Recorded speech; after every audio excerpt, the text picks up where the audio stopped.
Hello and welcome back to the last part in our tutorial on the Renderman Teapot and its accompanying box.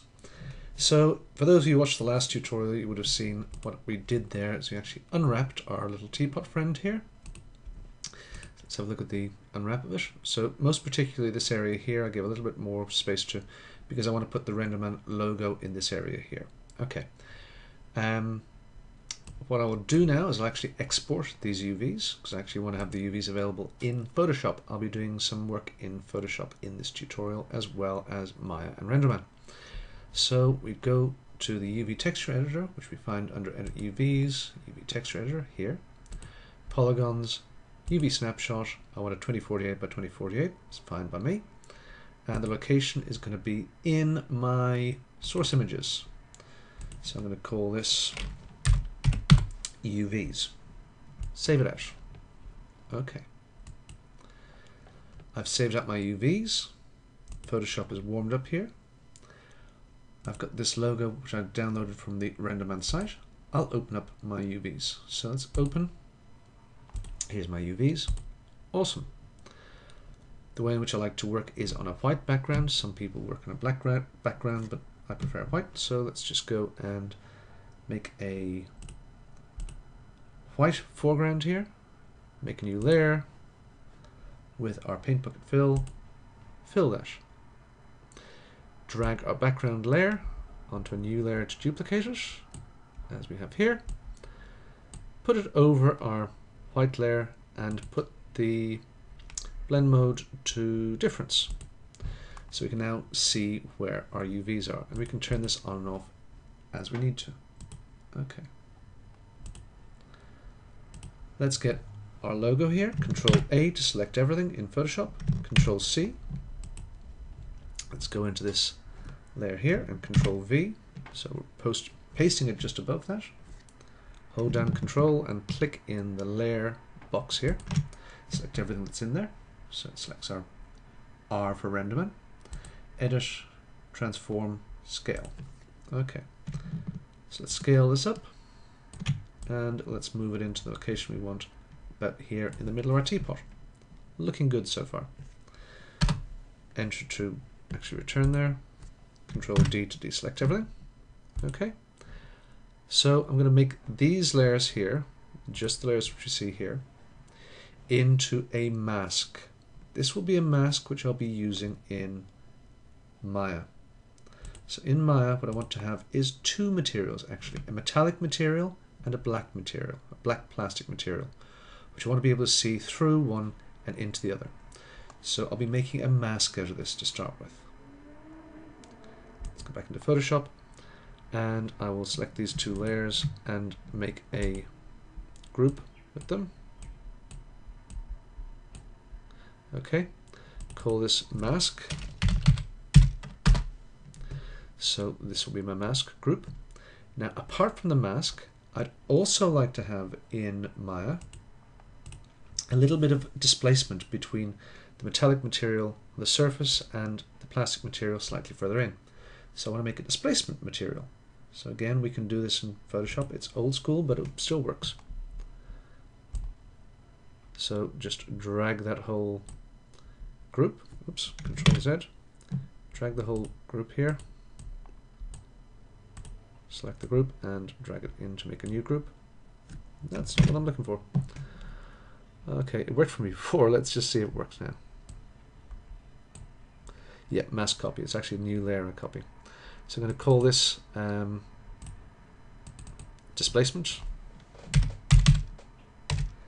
And I like to displace from 50% grey. So let's select our background here and make it 50% grey. So that's 128. 128, 128. Okay, and paint bucket fill the background here. Paint bucket fill twice into here to actually get a tighter selection. With this layer selected, let's go filter and blur, Gaussian blur.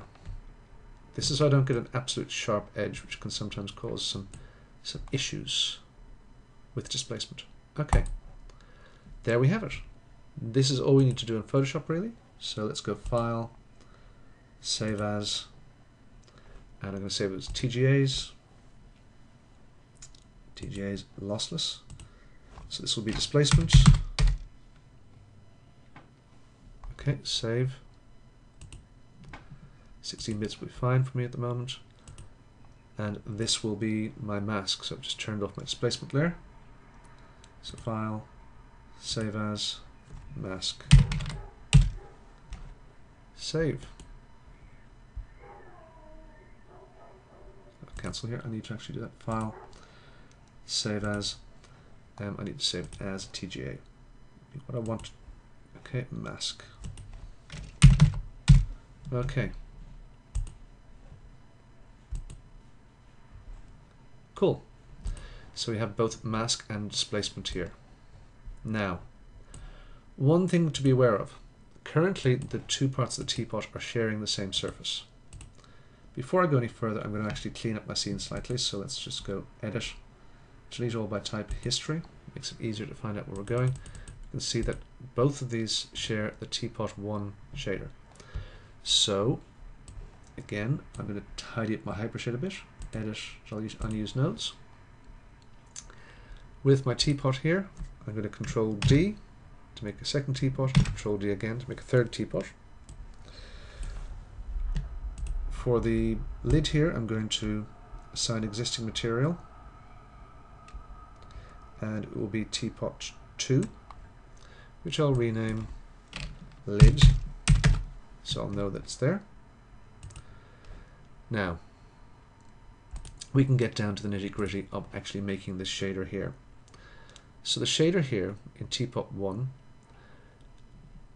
will in actual fact have some extra shaders within it. So let me just add a new material onto this. Just clear out the other shaders which I was playing with here. So I'm going to make an RMS GPS material for this. Okay, so this is just a blank material, which I'll call Uber Teapot, as it's over all the other teapot layers. Okay, now how we make a layered shader. What we need to do is put some layers into it. So the first layer I'm going to put in will in actual fact be Teapot 3. So that's the nice shaded material which we had. And let's just do a quick render of this to see if we get any difference. So that's one layer which is within it already.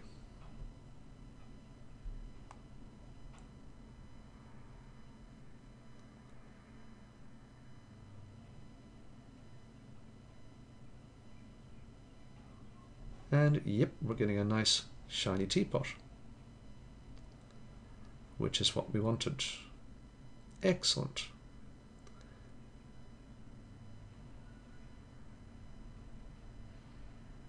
Cool. But it's only one layer. We want a second layer. So let's go back to our Uber Teapot, and our second layer, just clicking on this, it generates a surface, an RMS GP surface. So I'm going to call this black plastic.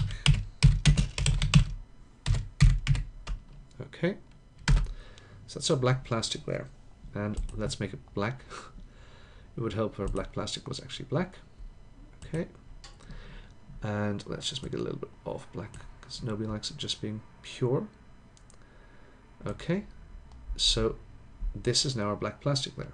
If I re-render this, I'll actually pause when I do this, so you'll see it starting, but you won't actually see the whole thing running. Let's go here and re-render. Quick pause, and you can see there's absolutely no difference. We have two layers, but only one layer is being displayed. Okay, which is alright.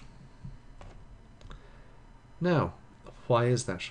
The reason is we need to actually mask between them. Let's load in our mask. So mask will be a file. The file name is mask. In my case here, that's what I called it. I don't want any filtering, and I don't want any color management on this. So let's re-render it again. and see what happens. Again, I'll do a bit of a pause in between times.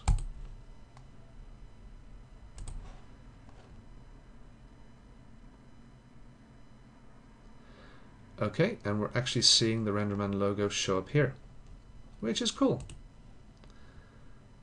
Okay, so we have currently have this set to opaque. I would actually prefer to set that to compute. Let's have a look at what our teapot's set to here.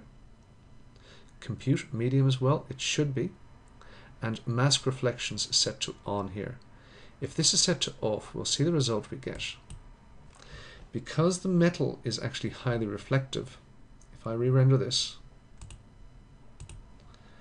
and mask reflections is set to off, we won't actually see our logo showing up. Because the reflection from a metallic surface is so high, what you get in actual fact is just pure reflection, and what's below it is entirely blurred out, or covered over, I should say. So it's something to be aware of. Even though you're blending between materials, you have to be aware of setting some opacity and reflection settings here. Otherwise, you don't get the result which you're expecting. So all I've done here is changed mask reflections to off. Let's turn mask reflections back on again now. When this finishes. Okay, so mask reflections is back on. And now the next time I render, I'll be able to get the result which I'm looking for, which is what we saw previously. If I just bring up my IT catalog. So previously we were seeing this, I just turned off reflections and we get that. Important to be aware of. We need transparency or opacity to be calculated, and we need to turn off reflections to get a result like this. Now the last thing which I want to do is in our overall Uber material here, I want to actually put a displacement. So displacement is handled down here, and we did displacement in earlier tutorials, but let's just run through it again. Displacement mode, I want to set to be displace. The mode is going to be float, okay, which is cool. The float displacement, I'm going to put in here. This is where we actually plug it in, and it's a file node. Again, we're using displace, TGA. I don't want any filtering, and I don't want any color management on it, so linear sRGB. Let's just run a quick render. Here we go. Re-render. And let's see what's happening here. I'll give you a quick pause so you don't have to watch the whole render. We'll come back to it in a second. Okay, and we'll see nothing is happening here. Why nothing is happening is we haven't fixed the final pieces which we need to for the displacement puzzle, as it were. So let's just go back into our teapot. Yes, we have displacement. We've got a texture in there, set to float. All this is good. What we haven't done is we haven't given any scale. If I give a displacement scale of 1, and I now re-render, let's just go back to re-render, and again I'll give you a little bit of a pause as we do this. Quickly pause here. Well, yes, we can see we've got displacement going on, but why is our teapot blown out like this? It's slightly chunky. The reason for this, you may recall from earlier tutorials, is when we're dealing with displacement, basically what we want to do is make sure that displacement is corrected in a way which gives 50% grey as being 0. That means 0 displacement will be 50% grey. So let's have a look at how we do this. In our float displacement here, here's our material, and in the color balance, alpha gain is set to 1. So the alpha offset to get us back down to 50% grey being 0 is set to minus 0.5. Okay, and I will re-render this. I like re-rendering from the IT window. I'll give you a quick pause. And the teapot is back to being uninflated, but yeah, I think my my displacement scale here is a bit large. So I played around with this in a few examples earlier before. What I want to do is I set my scale here probably to about 0.25. That's what I want. Whoops. About 0.25. That's what I want. Okay. Now let's just have a quick look and just see that we've got our Renderman attributes set here. I want to set an attribute here for Renderman. Nope. In the shape node, let's just see I've got subdivision on, which I have, yes. In my Uber Teapot, I want to just have a look at my attributes and put a Renderman displacement attributes on it. Okay, which helps us to define where the displacement bound, how far out it's actually going to calculate. So I'm going to set that to 2, so hopefully that will actually help with calculating the displacement. Almost there. Okay, so this helps us a little bit. I'm going to change my view a little bit now. I'm going to focus on this and just shift around here a little bit. I want to have our friendly teapot somewhat more in the foreground here so we can see what's going on. Let's re-render this. Again, I'll give you a quick pause.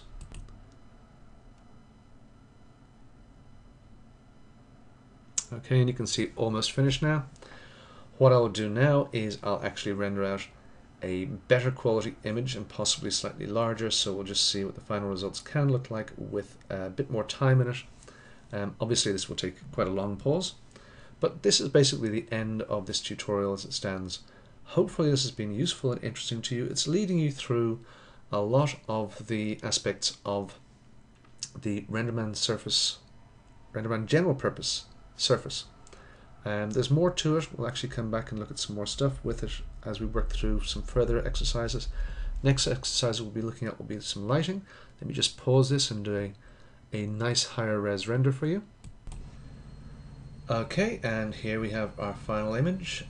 Certainly some more stuff could be done for cleaning up some of the quality issues with it. A little bit more anti-aliasing and possibly some more definition for our lights. But this is as far as we're going to take it here. I'll leave you with some work to do for yourselves. You want to actually get rid of some of the jaggies and stuff like that. Next we'll be coming back with some tutorials on lighting. So we've got a bunch of scenes which have been donated by some very generous people. We'll discuss that in the coming tutorials. Thank you very much for watching this tutorial on the Renderman Walking Teapot.